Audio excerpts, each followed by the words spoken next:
Olá, seja muito bem-vinda, muito bem-vindo ao nosso Entrando no Clima, nosso programa que fala sobre tudo desse assunto tão importante, que a gente falava muito de futuro, mas é um assunto de total aqui do nosso presente. A gente vai falar sobre transição energética, sobre mudanças climáticas, sobre hidrogênio.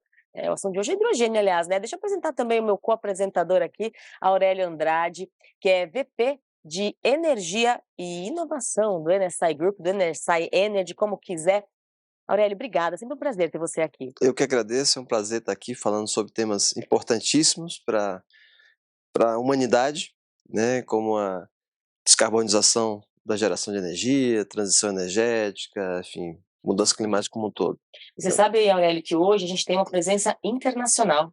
Direto da Alemanha, veio só para o nosso programa. Opa, maravilha. Vamos apresentar a nossa Por favor. convidada ilustre, Mônica Saraiva Panic, que é mentora de mobilidade de hidrogênio, aliás, da SAI Brasil. Certinho, né? É isso. É que ela tem um currículo tão gigante, Aurélio. Eu sei.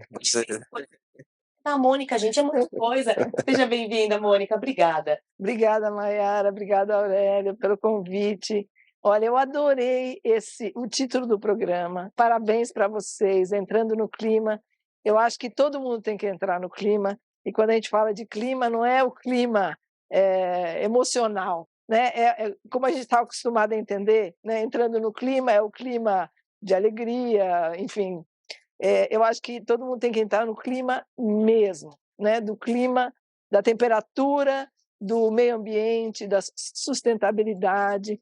Então, a gente tem que pensar nisso todo dia que acorda, né? Como você vai entrar no clima do mundo, no clima global, né? E isso se reflete em todas as atitudes nossas, né? Desde que no trabalho, em casa, como você vai lidar com resíduos, como você vai lidar com o lixo, se você vai descartar, como você vai no seu deslocamento, como você vai aproveitar aquele resíduo, não só descartar, porque não existe jogar fora, né? Não existe fora, tudo é dentro do nosso planeta. Eu acho que as novas gerações, elas têm isso, elas nasceram com essa mentalidade. Você não precisa explicar o que é proteger o meio ambiente, graças a Deus. A minha geração teve que aprender na raça. E a gente espera que a gente aprende todos os dias como lidar com isso, porque, como você falou, não é mais o futuro, não é o futuro, é o presente. É o presente urgente, absolutamente urgente. E isso a gente não as mudanças do clima, né? Não é mais uma coisa abstrata. E eu acho que há um tempo atrás tinha pessoas que não acreditavam em mudanças climáticas, em catástrofes climáticas. Eu acho que não existe mais quem não acredita, não é possível, né? Porque está aí as queimadas, os alagamentos, está tudo aí na nossa porta, não está mais do outro lado do mundo, está na nossa porta. Apesar do Brasil ter uma matriz energética limpa, apesar da gente ter biocombustíveis, apesar da gente ter uma bioeconomia muito grande, o clima está batendo na nossa porta. E aí todo mundo tem que fazer alguma coisa. Maravilha, que introdução. Parênteses aqui, que você entrando no clima foi ideia, ó. Seu Aurélio, a gente tem uma equipe aqui por trás do podcast, do videocast, do programa, e a gente ficou discutindo ideias, e eu fui lá e passei para o Aurélio. Todas, não tinha entrado no clima. Até se a gente usasse entrando no clima, eu falei, não, vou contratar o Aurélio de publicitário. Bom, eu que agradeço também, mas assim, eu tive a motivação, né? Tive algumas ideias, consultei com o meu time também. Eu nunca trabalho sozinho, tem uma equipe por trás que apoia. Tem o Gabriel, tem a Marina, tem o Fábio, tem essa turma toda ajuda também a pensar. E Mônica, mais uma vez, obrigado. Assim, você ocupa uma posição assim, de destaque no mundo na área de hidrogênio, né? Já falando na área específica que ela atua. Não só nessa área, ela já deu a entrada já foi triunfal, né? Já falou, mas falou assim como uma mãe, como uma dona de casa, como uma esposa, como uma cidadã, né, do mundo. E essa preocupação a gente tem também. É assim, não existe o fora, estamos todos dentro. E quando a gente fala de mudanças climáticas, assim, O dentro é nossa atmosfera e tudo que a gente descarta nela são os resíduos que a gente descarta que vai parar no oceano. E a forma como a gente lida com isso é importantíssimo. Na área de energia, especificamente, o hidrogênio vem a ocupar um papel de destaque muito recentemente, né? Apesar da molécula ser conhecida há muitos anos, já. Fala um pouco como é que isso veio, você está nisso há 30 anos, né? Fala um pouco dessa trajetória, como é que o hidrogênio saiu de uma coisa assim tão desconhecida só da tabela periódica para virar uma coisa importantíssima na transição energética global, visando a redução das mudanças climáticas. Essa é uma ótima pergunta, né? E eu acompanhei, eu tive, acho que a oportunidade, né, de acompanhar esse histórico do hidrogênio.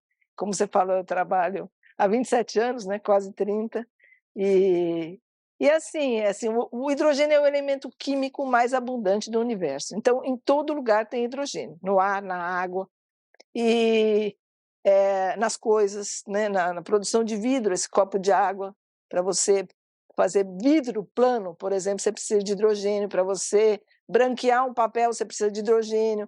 Para você, nós estamos falando de indústria, né? Sim, Para você fazer margarina ou alguns alimentos de gordura hidrogenada, você precisa de hidrogênio. Tudo que você fala hidrogenada vem do hidrogênio. Então, ele é um elemento abundante, e agora as pessoas estão descobrindo como utilizá-lo, né? Então, quando eu comecei no setor do hidrogênio, o foco era a mobilidade. Então, ele era considerado apenas um combustível alternativo, limpo, porque um veículo movido a hidrogênio, a célula combustível, que não existe a queima de hidrogênio, existe uma reação química, você precisa de hidrogênio e oxigênio do ar para produzir eletricidade e água. Então, pelo escapamento de um veículo, qualquer veículo, trens, caminhões, ônibus, carros, tudo, navio, empilhadeiras, navios, é emissão zero. zero. Água. Água que você pode beber, inclusive. É água destilada, mas você pode beber. Então, você imagina um ônibus, né, na cidade de São Paulo, ele é uma transmissão elétrica, então silencioso, e o que sai pelo escapamento é vapor de água. E quando pinga a água, o passarinho bebe, nós temos até uma foto, passarinho bebendo da água pingando do ônibus, do escapamento do ônibus parado. Isso parece um sonho, mas é realidade. Então, tudo começou com esse sonho, há 30 anos atrás, né, 27 anos atrás, quando eu fui para a Alemanha, e as montadoras descobriram a eficiência desse sistema, 80% mais eficiente no uso da energia que vem do hidrogênio, através dessa reação química, e tudo evoluiu para a mobilidade, mas a mobilidade é um setor da economia. Transporte importante, mas é apenas um setor da economia. Foi só em 2017 que programas, o tema transição energética começou a surgir, né? 2015, com os eventos climáticos, e assim evoluindo o tema transição energética, descarbonização, é que o hidrogênio começou a ser visto, né, como um vetor energético e com um papel de descarbonização de vários setores da economia simultaneamente. Então, o hidrogênio ele pode ajudar e contribuir com a descarbonização nos transportes, na indústria, em todos os setores da economia. E como isso? Substituindo insumos fósseis. Então, como eu falei, o hidrogênio já existe na indústria, sempre existiu, como eu falei, a indústria do vidro, a indústria de fertilizantes, só que a forma de você produzir o hidrogênio, até hoje, vem sido feita através do gás natural, que é um combustível fóssil. Então, hoje, o que mudou? Mudou a fonte de produção do hidrogênio, que é através de energias renováveis, é o chamado hidrogênio verde ou o hidrogênio renovável, é o hidrogênio limpo, né? Então, isso que faz a diferença, ou seja, essa substituição da origem do hidrogênio. Para vocês terem uma ideia, tem uma empresa que ela faz a quantificação, né? Começou-se a consciência também sobre a pegada de carbono, a emissão de gases de efeito estufa. Como você vai reduzir gases de efeito estufa na indústria, nos transportes? emissão zero, nós estamos falando de emissão zero, zero, absolutamente zero. É isso que a gente tem que perseguir, o net zero, né? E quando a gente fala de COP30, eu acho que a COP30 deveria ser net zero. Net zero, quando eu falo, é não apresentar programas net zero, é a COP30 ser net zero. Então, tudo relacionado à COP30 deveria ser emissão zero. Deixa eu pegar esse gancho aí, Claro. Mayara, porque assim, é muita informação, né, para a gente lidar. Veja que o hidrogênio hoje ele tem uma classificação, né, assim, de um arco-íris, né, Mônica, até vou pedir para você falar um pouco, mas você vê a origem realmente inicial do hidrogênio está na molécula do gás natural, que é composta com vários elementos e o hidrogênio está lá presente. É uma cadeia de hidrocarbonetos, né, e a gente não quer muito a parte do carbono, mas quer a parte do hidrogênio, né? E olha a beleza dessa tecnologia, quer dizer, você roda um ônibus e no escapamento sai água, né? Olha que coisa boa para o clima, que é, né? Assim, a gente, em vez de emitir carbono, fuligem, que impacta na saúde das pessoas, respirando aquele gás carbônico, aquele CO, CO2, NOx, uma sopinha de letra, SOX e por aí vai, você sai H2O, para continuar na sopinha de leite, todo mundo conhece essa fórmula, né? Opa. H2O. Então, Mônica, mais uma vez, obrigado por essa aula assim, inicial. Eu queria puxar esse gancho, né? Você falou da COP. É uma COP Net Zero, essa é a nossa meta também. Apoiar os organizadores, o governo principalmente, quem está na linha de frente com isso, né? E essa foi a missão da nossa visita a Belém, recentemente, para conversar com o governador, com a equipe, para levar soluções de baixo carbono, ou carbono neutro, ou até negativo se for o caso, né? Você vê, ó, baixo carbono, carbono neutro e negativo. São várias graduações da quantidade de emissões de carbono. Ela já citou aqui o carbono zero, ou seja, por mais que a sua ação emita, você compensa no outro lado que no final o net é o líquido que zero. Que sugestões você daria, por exemplo, para o governo do Pará, governo brasileiro, de poder utilizar durante a COP, na infraestrutura da COP, e que também fique como um legado para o Estado na área de carbono? Eu sei que você mexe muito com mobilidade, célula combustível, né, geração de energia a partir... Dá ideias para a gente aí, porque o governador vai assistir isso aqui. É boa. Olha, existem muitas soluções, né? E a gente tem pouco tempo, se pensar, é muito pouco tempo para implementar tudo. Então, você tem que pensar, talvez, soluções que eles possam realmente implementar a tempo para a COP, para que seja uma vitrine. Eu acho que a região onde vai ser realizada a COP30 é muito privilegiada, nós temos lá a bioeconomia. Eu acho que tem que trazer todos esses projetos de bioeconomia da Amazônia, que o mundo não conhece, e é exemplo para o mundo, né, que envolve a parte social, desenvolvimento socioeconômico.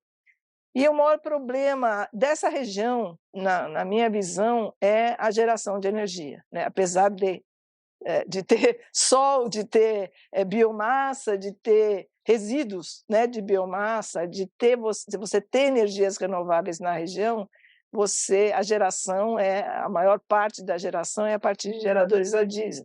Isso aí. Então, você vê, você leva o diesel do sul do país para o norte do país, olha a distância que você percorre. Olha, Emitindo. é isso que eu ia falar. Né? Com caminhões movidos a diesel e transportando esse diesel para gerar energia. Vejam só o absurdo. Né? O absurdo, assim... Isso tem que paradoxo, ser... Né? Antes de ontem. É um paradoxo. E aí eu assisti o programa de vocês, né, Entrando no Clima, falando sobre geração distribuída, e é o que eu penso, é a solução para mim nessa região amazônica, é a geração distribuída. Então, a gente tem que pensar que lá é sim uma solução urgente, né, que em cada casa esteja uma placa solar gerando energia, em cada barco que percorre os rios seja energia solar, né, ou complementada aí com armazenamento, aí entra o hidrogênio. O que é o hidrogênio? O que o hidrogênio pode fazer? O hidrogênio é um armazenador de energia. É como a bateria? É como uma bateria, só que ele armazena a energia por mais tempo. Então, você pode pôr uma bateria ou você pode pôr um cilindro de hidrogênio. Então, as pessoas não estão acostumadas a utilizar gás de cozinha, a mesma coisa pode ter um cilindro de hidrogênio. No Japão já existe isso. Por exemplo, para residências. Já existe, As residências são residências pequenas, eles têm todos, hoje é um programa de grande sucesso, começou em 2009, todas as residências têm um gerador a célula a combustível, ele compra um cilindro de hidrogênio na farmácia, ele gera a sua própria energia. Olha só que interessante.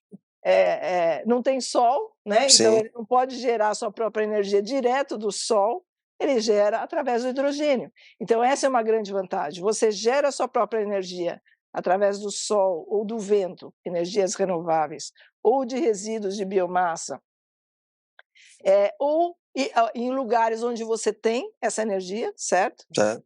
Mas em lugares onde você não tem, você pode usar o hidrogênio.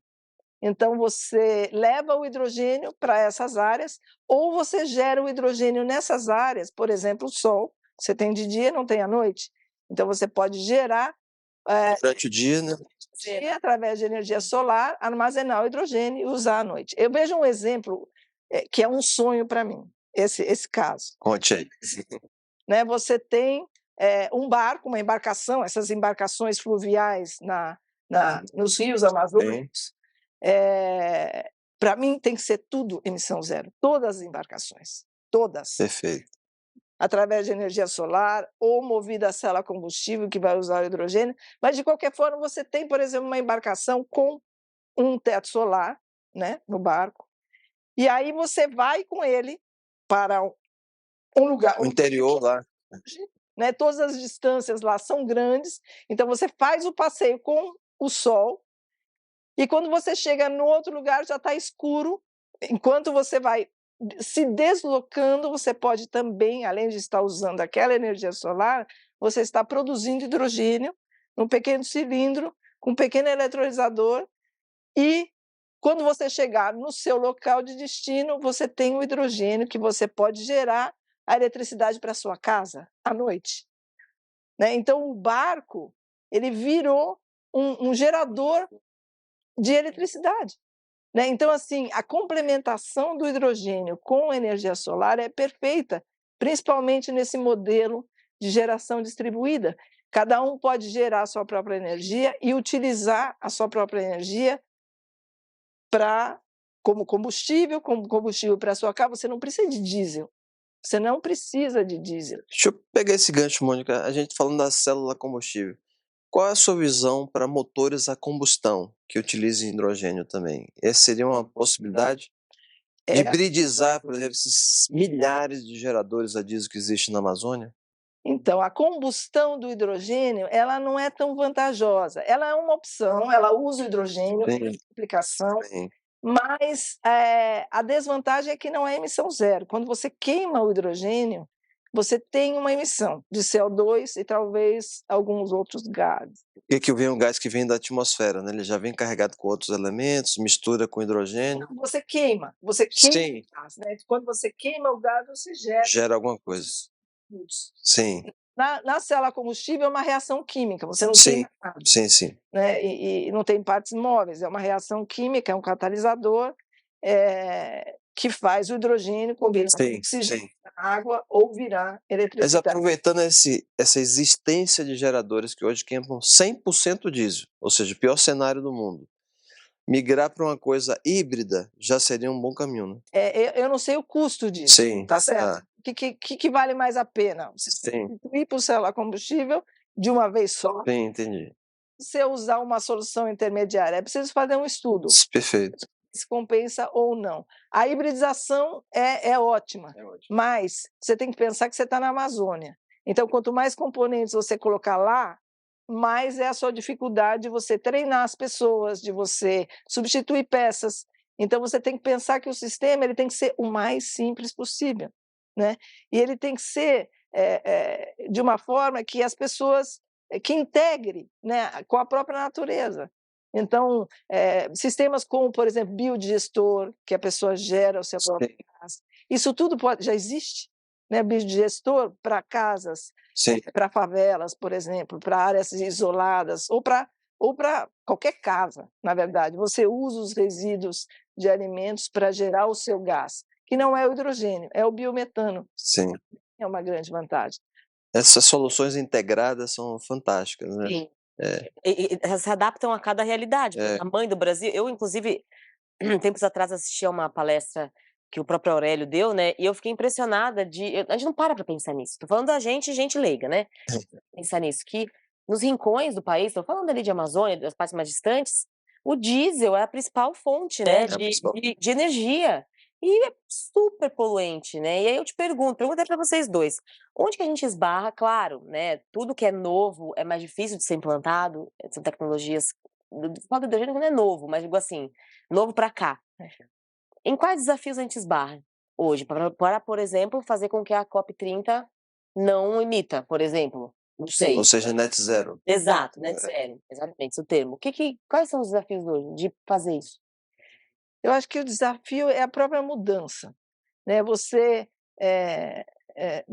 não é que você tem que começar do zero. Não, tudo já existe.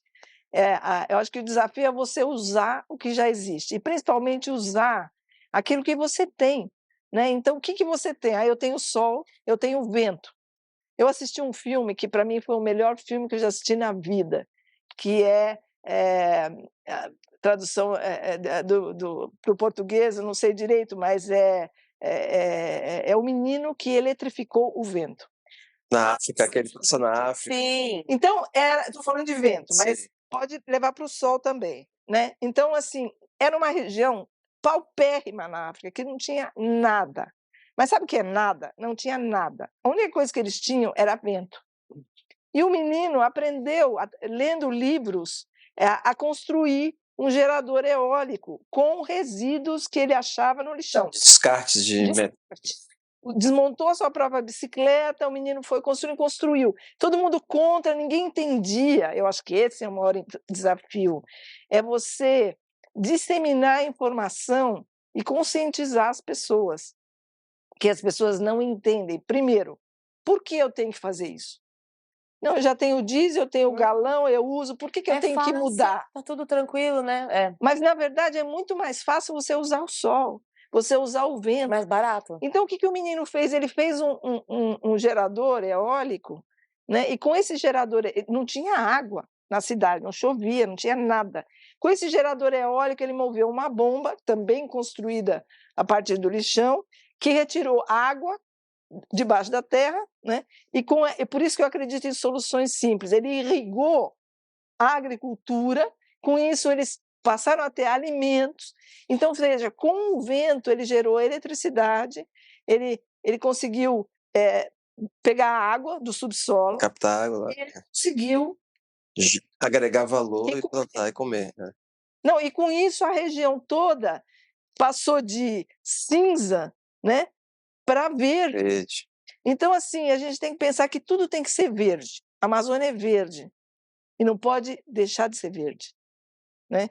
O verde, a palavra verde, falam do hidrogênio verde. Fala um pouco sobre isso. Exato. O hidrogênio não tem cor. É isso aí. Mas, na verdade, tem gente que é contra falar que o hidrogênio é verde, mas o verde é uma questão... Uma alusão, né? Para as pessoas entenderem. Isso. Esse copo ele é verde, o aço é verde.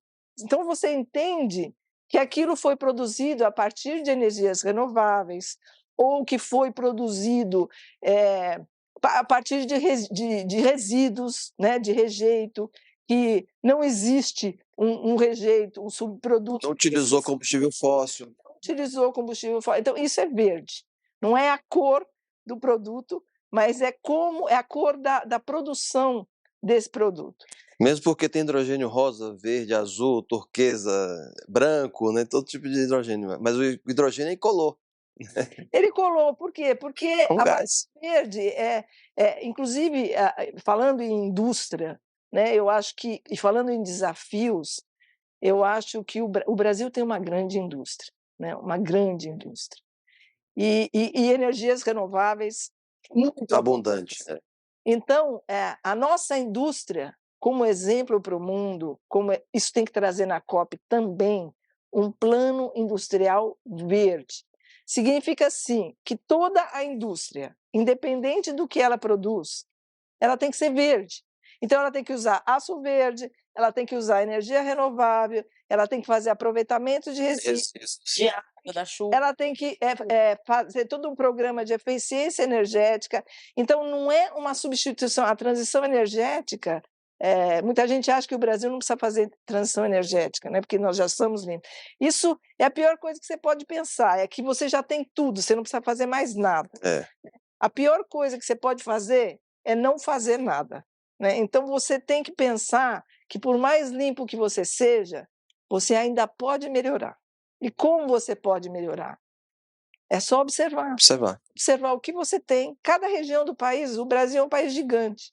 Então, cada região do país ele tem uma fonte de energia, ou mais, né, de energia renovável. Como você vai utilizar para fazer o seu produto? Então, tudo tem que ser verde e o Brasil ele tem que incentivar essa indústria verde, fazer um plano industrial verde. E aí a gente fala de política pública, de governo mesmo também, de colocar ali a mão na massa também.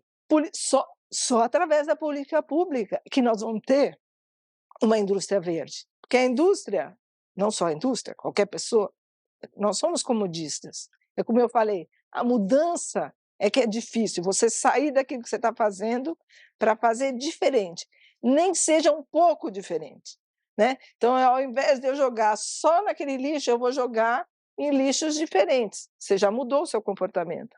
Então, essa necessidade de mudar o comportamento é que faz a transição energética, e é isso que é um desafio, que todo mundo mude o seu comportamento. As indústrias, os transportes, existe a necessidade, e não é uma opção, gente. É uma necessidade, É isso que é entrando no clima. É você acordar e pensar como eu vou mudar meu comportamento de forma que eu não esteja prejudicando o meio ambiente, que eu não esteja me prejudicando, não é nem mais prejudicar o meio ambiente, você concorda? A gente está dentro desse meio ambiente, né? Ô, Mônica, pega esse gancho aí da indústria, me falando assim, a indústria, você vive na Europa, acompanha esse segmento lá há muitos anos, e a gente escuta aqui o Nordeste como um hub, ou um centro de produção de hidrogênio verde, por conta da fonte de energia solar, eólica, muito com foco da exportação. Mas você só enxerga esse mercado europeu, ou assim o Brasil também tem, hoje, com essa grande indústria, capacidade de absorver esse hidrogênio que vai ser produzido? Não, o Brasil tem muita capacidade de absorver esse hidrogênio, porque o hidrogênio ele não é só uma molécula. Ele cai na cadeia. Não é só uma molécula. Ele é o hidrogênio e derivados, né? Tudo que contém o hidrogênio. Então, a gasolina verde, a amônia verde, o metanol verde, são os combustíveis sintéticos, a querosene verde. Então, todos os insumos, né? O próprio hidrogênio em si, o oxigênio, que também, quando você vai produzir hidrogênio a partir de eletricidade renovável, você produz também oxigênio, você produz também calor. Então, tudo isso vai ser utilizado. E, além do que, assim, é só para exportação? Não. E por que muitas empresas, o objetivo é a exportação? É porque o mercado internacional é conhecido. Todo mundo sabe, né, que a Europa, principalmente, o maior mercado consumidor de hidrogênio e derivados, vai ser a Europa, porque a Europa, desde a guerra, ela ficou sem opção. É como se, na nossa matriz energética, a nossa maior geração de energia vem de hidroelétricas, mais de 57% por aí. Sim. É como se fizesse um X. Corta isso. Imagine isso. E agora? Esses 57%. Foi isso que aconteceu na Alemanha. Eles ficaram sem os 57% de gás natural. Você tem que substituir. Não, e não tem assim o que é melhor, o que é mais eficiente. O que tem. É tudo importante. Tudo. Todas as fontes são importantes, todas as medidas que se pode fazer para da onde você vai gerar energia. E não é só eletricidade lá, né? Lá tem um calor, né? Você precisa gerar aquecimento, porque senão você morre. Já aqui também, né? Do jeito que a coisa anda, Pois precisa de calefação em casa. Olha a questão da mudança climática. Quem imaginou São Paulo de -1 graus Celsius, numa região específica, mas deu -1. Então, assim, uma semana 30. né? E a outra semana 30. É. É isso aí. Essa questão da exportação é interessante, o uso do hidrogênio nacional é fantástico também. E fala um pouco da mobilidade, que é uma área que você conhece bastante, né? Assim, como é que vai ser o carro a hidrogênio? Como é essa infraestrutura de recarga de hidrogênio? Você já me trouxe a informação que eu não sabia. Por exemplo, no Japão, você dentro de casa, vai na farmácia e compra. Como é que isso chega aqui? Quanto falta? Você vê, né? Só pegando aí na pergunta anterior. Sim. Então, a exportação é um mercado conhecido. Então, a primeira motivação é a exportação. Claro, as indústrias estão visando fazer negócios com aquele mercado que você já conhece. O Brasil ainda tem um mercado gigante, mas ainda desconhecido. Então, é por isso importante o plano industrial verde. Que aí você vai descobrir o seguinte: quanto de hidrogênio você vai poder usar na fabricação de aço verde, na fabricação de amônia verde para fertilizantes, Sim. e em todos, na indústria de alimentos, na indústria de vidros, na indústria de papel. Ainda não existe um estudo de demanda detalhada de quanto você pode usar de hidrogênio derivado. Pegar esse gancho, o Brasil é altamente dependente de fertilizante importado. Pois é. 80 e mais por cento do fertilizante da nossa grande agroindústria vem de fora. Mas desculpe te cortar, Mônica, vai continuar. Esse link é ótimo. Você imagina, outro caso, para mim, assim, de sonhos, que você tem o agro no Brasil, é o maior negócio do país, né? Então, ao mesmo tempo, usa o fertilizante importado, né? E que não é limpo, de origem fóssil.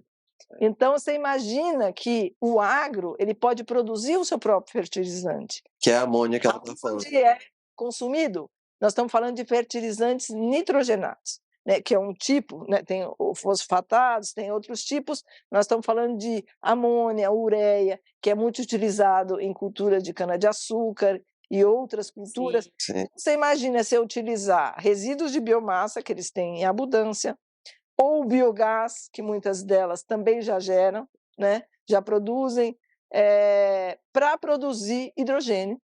E esse hidrogênio, ele vai com esse hidrogênio você produz amônia. Amônia é NH3. Você tem nitrogênio e o hidrogênio. E nitrogênio é o maior gás presente na atmosfera. É o nitrogênio. Então, o nitrogênio é um gás do ar. Né? Você precisa de um sistema que separe os gases do ar, capte os gases do ar e separe, e você tem nitrogênio. É a mesma coisa o hidrogênio. Então, você pode usar o biogás, você pode usar a própria eletricidade que as usinas já cogeram. Já cogeram. Né? Usinas de cana-de-açúcar. Sim. Usinas de cana-de-açúcar para produzir hidrogênio. Esse hidrogênio ele pode produzir combustíveis sintéticos, ou seja, não só o etanol, mas como outros combustíveis, como eu falei, gasolina verde, metanol. Aí qual é a vantagem? Tem gente que não quer etanol, que quer metanol. Tem gente que quer gasolina verde, tem gente que quer querosene verde. Então vai depender do seu mercado. Sim, sim. É um mercado que a gente não conhece, gigante, mas que a gente ainda não conhece. Sim. E uma coisa que o Brasil tem, que ainda também não realizou, que é o CO2 biogênico. O CO2 biogênico é o CO2 que vem da natureza. O gás carbônico da natureza. Gás carbônico da natureza. Esse gás carbônico ele não é um vilão. Ele pode ser um insumo. Sim. E é o insumo mais desejado do mundo, porque ele é biogênico. Sim. Ou seja, ele não vem de origem fóssil. CO2 inevitável, que eles chamam, que é da indústria de óleo e gás, é da indústria de a maioria das indústrias elétricas tem esse CO2, que é o CO2 fóssil. Esse ninguém quer mais. Esse é o que está se concentrando na atmosfera a níveis alarmantes. O CO2 é parte de um gás da atmosfera, importante para a vida, inclusive na Terra. Mas em equilíbrio. Em equilíbrio. Não da forma como é hoje. Em equilíbrio. Então, partes, né, ele é absorvido pela natureza e partes ele ainda é emitido. Então, você pode capturar esse gás, né, esse CO2 biogênico, que tem muitas, em todas toda a agricultura, né, em todas as plantações, principalmente e não só plantações, mas também aterros. Aterros sanitários. Aterros sanitários. Emite muito metano, que é outro gás. Isso você pode capturar e transformar em insumos né, produzir hidrogênio, produzir derivados de hidrogênio. Então, assim, tudo se transforma e vira produto ou vira uma outra forma de energia. É renovar. É renovar, é a tal da sustentabilidade, ou seja, você aproveitar o que você já tem. Então, não emitir mais, e você captura e utiliza para outras coisas. Se você não quer utilizar, se você não quer produzir nada, você pode vender o CO2 biogênio para quem quer produzir, por exemplo, metanol, gasolina verde. Isso, precisa. É. Aproveitar um gancho aqui, porque nosso tempo está correndo. É. Mônica, o governo brasileiro lançou recentemente o marco, né, do hidrogênio dele. Com certeza tem seu dedo lá, não tenho dúvida, porque você como uma consultora internacional no tema, super requisitada. O que você acha desse marco? O que foi bom? Falta muito? Comente um pouco sobre essa parte da política brasileira para hidrogênio, onde é que a gente pode melhorar e qual é né, assim, o que a gente pode esperar aí no horizonte próximo, porque a nossa COP é daqui a um ano. Ontem. É ontem. Pensar, né? E mais uma vez, né, pensar nas soluções que a gente pode apresentar na COP e, se não puder apresentar porque não deu tempo de fazer, apresentar como programa. Sim. Né, programa. E utilizar muito bioeconomia, né, utilizar muito a energia renovável que existe na região. Eu acho que eu moro na Europa, né, há quase 30 anos, eu aprendi a olhar o Brasil com os olhos do europeu. Eu não virei europeia, eu continuo brasileira lá. Aliás, eu continuo com passaporte brasileiro na fila da imigração, né? E com muito orgulho. Mas eu olho com os olhos deles. Significa o seguinte, que é a forma de você mostrar, né? Então, a forma de você mostrar o Brasil. Eu acho que o Brasil ainda não sabe fazer isso. Se mostrar o seu lado positivo, né? Aquilo que o Brasil faz muito para o mercado exterior e para si próprio também. Eu acho que tem que reconstruir a imagem do Brasil nessa COP. Isso é muito importante. Sim. Em todos os sentidos. Perfeito. Né? E assim... E a política de hidrogênio está ajudando? O hidrogênio é um marco realmente do setor. Né?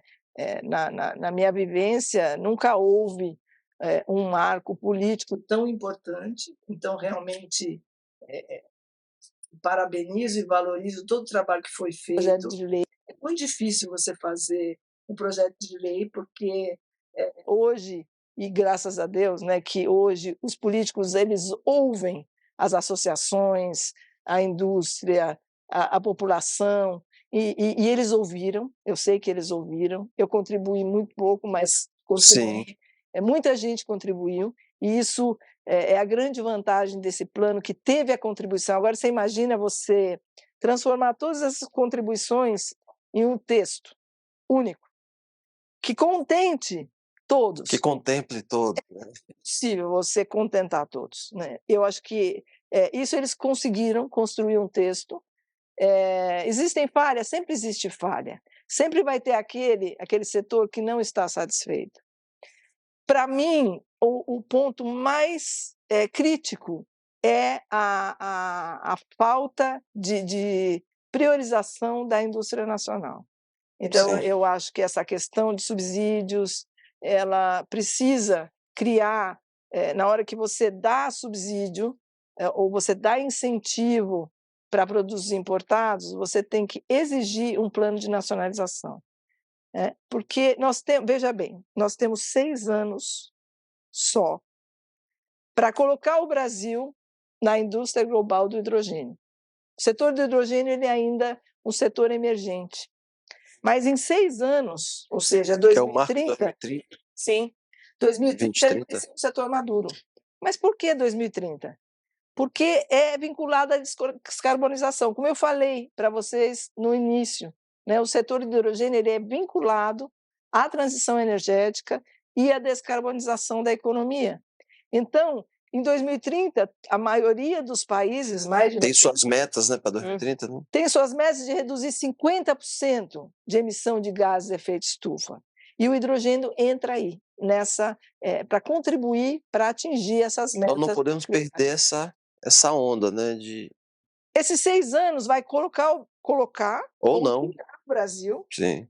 dos players globais, né, dos atores globais do setor, porque é um setor emergente que os players estão se desenvolvendo agora. Então, as indústrias, né, o Brasil como produtor de hidrogênio e derivados, mas não só isso, o Brasil como produtor de equipamentos, de componentes.